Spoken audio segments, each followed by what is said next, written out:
بفيديو اليوم رح نحكي عن 10 أخطاء شائعة جدا للأشخاص لما يعملوا حميات غذائية، وهاي الأخطاء اللي بتؤدي لفشل الحمية. فرح نحكي عنها بالتفصيل وليش هي خطأ وكيف بنقدر نعالجها. أكيد كلنا بدنا نتبع حميات صحية لتخفيف الوزن أو زيادة الوزن، بس المهم نتبع الحميات الصح. يلا نبدأ بفيديو اليوم.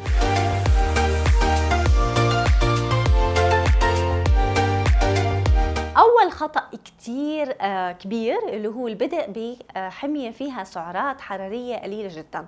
هذا طبعا بلاحظه جدا، خاصة بشغلي بالعيادة. بيجي الناس بكون مثلا سيدات أو ست كتير متضايقة من وزنها وصار وزن كتير عالي، فبتصير بدها تنحف بشكل كتير كبير. فأول جملة بسمعها منها بتقولي أعطيني أصعب حمية، بدي أسرع حمية تنزلي من الوزن. وهذا خطأ كتير كبير. لما يكون في عنا زيادة 20 30 40 كيلو، يعني المشوار طويل. يعني احنا لما زدنا هذا الوزن اكيد ما زاد باسبوع واسبوعين وثلاثه، فبدنا نكون منطقيين. اكيد ما رح ينزل باسبوع اسبوعين ثلاثه، لازم يكون النزول تدريجي للوزن. فلما نتبع حميه قليله جدا بالسعرات، وعاده السيدات بيكونوا متعودين مثلا على جانك فود، على سكر، على حلوى، على كميات نشويات عاليه، خاصه اذا عندها مقاومه انسولين او تكيس، يعني الشهيه والشهوه لتناول مثل الحلويات والسكر والنشويات عاليه جدا. فلازم نبدا بشكل تدريجي. النزول الطبيعي للوزن بتراوح ما بين 4 ل 7 كيلو، هذا الافرج. هلا اكيد اذا كان في عندنا ناس وزن كتير عالي مثلا 140 150 120، اكيد ممكن ينزلوا باول شهر او شهرين اكثر، ولكن ابدا ما تبدوا بحميات قليله جدا بالسعرات، رح تعمل لنا عده مشاكل. اول إشي جوع شديد غير محتمل، لانه مش معقول انا اكون متعوده اخذ 2000 و2500 سعره حراريه او 3000 او كميات كبيره من السكر، امشي على حميه فيها 700 و600. حتى لو صمدت فيها اول يوم يومين، الدوخه والتعب والارهاق راح تخلي الست خاصه انها تترك هاي الحميه وما تقدر تستمر، فبصير في عنا فشل وشعور بتأنيب الضمير كتير كبير.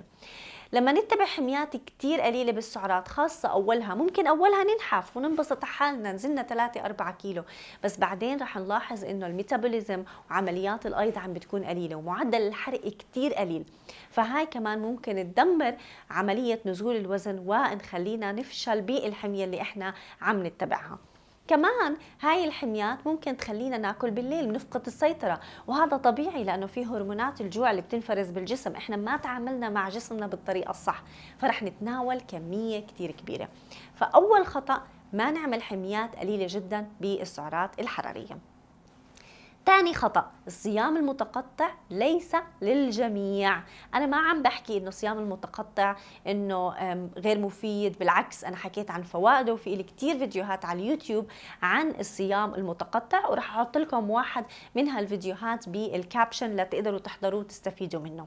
ولكن الصيام المتقطع غير مناسب لفئة كبيرة من الناس، مثلا حوامل، في كتير حوامل بيصيروا بده ينحفوا بالحمل وهذا رح يضر الجنين بشكل كتير كبير. مرضعات، احنا بدنا حمية تنزل دهون، وهاي اللي بعملها أنا دائما، بساعد السيدات بحمية تنزل دهون وما يأثر على حليب البيبي. الأطفال، الناس أو المراهقين أقل من 18 سنة، الأشخاص اللي بياخدوا أدوية مضادة للاكتئاب، هدول أبدا ما لازم يعملوا صيام متقطع أو حمية قليلة جدا بالسعرات الحرارية أو حمية كيتو. الأشخاص اللي عندهم اضطرابات طعام، بوليميا، أنوركسيا نيرفوزا، ما بزبط. أو مثلا إمتى بكون الصيام المتقطع غير مناسب؟ إذا عم نعمل صيام متقطع لفترات طويلة وبطلنا نلاقي نتيجة، هون بصفي لازم نغير الحمية لنقدر ننجح ونكمل برحلة نزول الوزن. ثالث خطأ كتير شائع، إلغاء الفواكه تماما، بمبدأ إنه الفواكه سكر ولازم ألغي السكر. هذا خطأ، لازم ننتبه لكمية الفواكه، يعني ننتبه للحصة والحجم والكمية وإمتى توقيت تناولها، ولكن لا نقطعها تماما. حتى بالحميات الصعبة جدا زي حمية الكيتو، رح تلاحظوا إنه فيها حصة أو حصتين من الفواكه، من البلو بري، الراسبريز، التوت يعني أو الفراولة. فالفواكه لها دور كتير مهم بالحمية، بتعطي نضارة للبشرة، بتمنع شحوب الوجه، بتعطيك الفيتامين سي، بتعطيك الفيتامينز الضرورية لعمليات الحرق، بتزيد الشعور بالشبع. السكر المضاف فرق عن سكر الفواكه. السكر المضاف هو المضر، السكر المضاف اللي مش موجود طبيعيا. الفواكه بتؤدي انها فشل الحميه او بتخرب الحميه اذا عم ناكل كثير، حصصنا عم ناخذ كميات كثير كبيره ما عم ننتبه للكميات اللي احنا عم نتناولها، او عم ناكل جاط كثير كبير من الفواكه باليوم.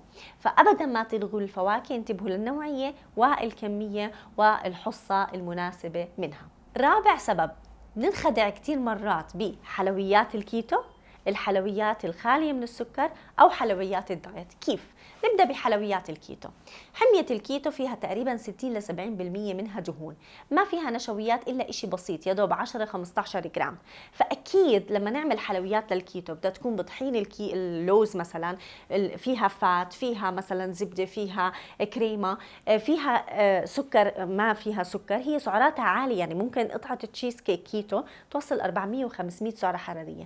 هلا هي بتزبط بحمية الكيتو بكمية محددة، حتى الأشخاص اللي بياكلوا منها كتير ممكن ما ينزلوا، لأنه إحنا ما عم ناكل نشويات. فبالتالي ما بعمل أنا بالحمية العادية اللي فيها نسبة نشويات صحية أضلني أخذ قد ما بدي من حلويات الكيتو عبونها إنها مناسبة للدايت. هون أنا عم باخذ دهون كتير مع النشويات، ما رح أوصل لنتيجة ورح أخرب حميتي.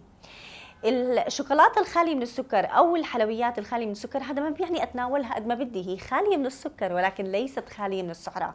فبرضه لما انا احكي بدل ما اخذ شوكولاته عاديه باخذ شوكولاته شوجر فري زي شوكولاته روبا دايت الخاليه من السكر، هاي ماي تشوكلت اللي هي الميلك تشوكلت والدارك تشوكلت خاليه من السكر، ولكن انا اللي عاملتها شو بطريقه اني انا مقسمتها لحصص، ناخذ الحبه تاعتي وحصتي، وهاي الكميه اللي انا بتناولها باليوم او بنظام الغذائي من غير ما اخرب الحميه. فانتبهوا كمان اكيد للحلويات اذا كانت كيتو او خاليه من السكر لحجم الحصه اللي بتناولها. خامس نقطه او خامس خطا، تناول الطعام عكس الساعه البيولوجيه. شو يعني عكس الساعه البيولوجيه؟ احنا مخلوقين بأوقات معينة، منفيق على ضوء النهار ومننام بالليل. هرموناتنا داخل الجسم زي الانسولين، فيهن هرمون النوم الميلاتونين، لما ينفرز بالليل بيعمل زي كأنه شت داون، يعني بيعمل إغلاق لكل عمليات الجسم. أنا ما بدي آكل بالوقت اللي جسمي بده ينام فيه ويرتاح، جهاز الهضمي عم بيرتاح. فكتير في أشخاص ما بياكلوا بالنهار وبيبدأ الأكل في الليل. مع الوقت هذا ممكن يتعبنا، يرهقنا، حتى لو نحفنا ممكن نحس بعدم راحة وإرهاق، لأنه إحنا ببساطة عم نشتغل عكس الساعة البيولوجية.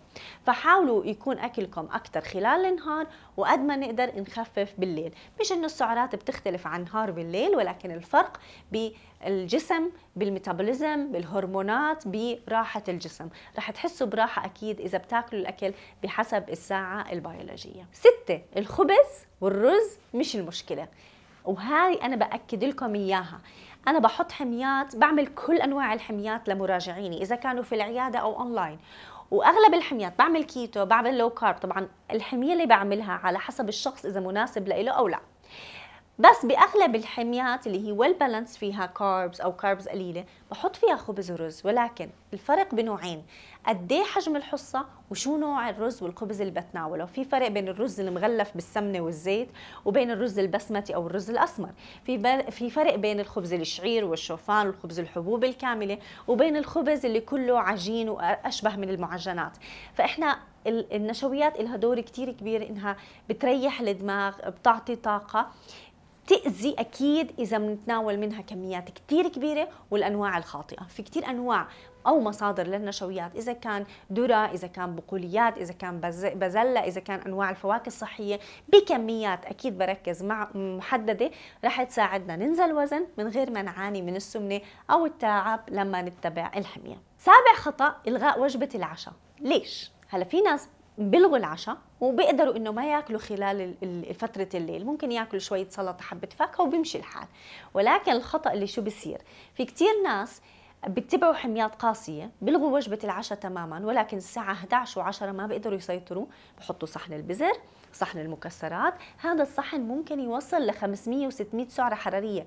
يعني لو أنا عملت نص رغيف أسمر مع شوية لبن وخيارة كتير أوفر بالسعرات والدهون من صحن البزر.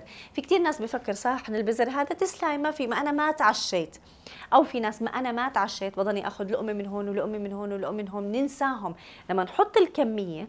ودايما نصيحتي تعشوا قبل شعور الجوع. يعني إذا أنا بضلني مصمدة والساعة 11 بتخرب الحمية تاعتي، الساعة 7 8 بتعشى إشي خفيف، ما بجوع كتير وما باكل كميات كتير كبيرة من الأكل اللي ممكن تخرب الحمية تاعتي أو تأذيني بشكل كتير كبير. تعمل نقطة كتير أساسية عدم شرب المي. 80% 70% من جسمنا عبارة عن مي. المي مهم للميتابوليزم، للعمليات الأيضية، لحرق الدهون، للتفاعلات اللي بتصير بالجسم. ما بزبط ما أشرب مي، يعني ما بكفي أنا بس ألتزم بالحمية وما أشرب مي. المي دورها كتير أساسي ومرافق لحمية تخفيف الوزن أو حتى لزيادة الوزن، عشان الجسم يكون مرتاح وياخد احتياجاته. تاسع إشي كتير مهم، ننتبه للسموذيز والكوكتيلز. هلا صرنا نشوف على السوشيال ميديا أنواع سموذيز وكوكتيلات صحية.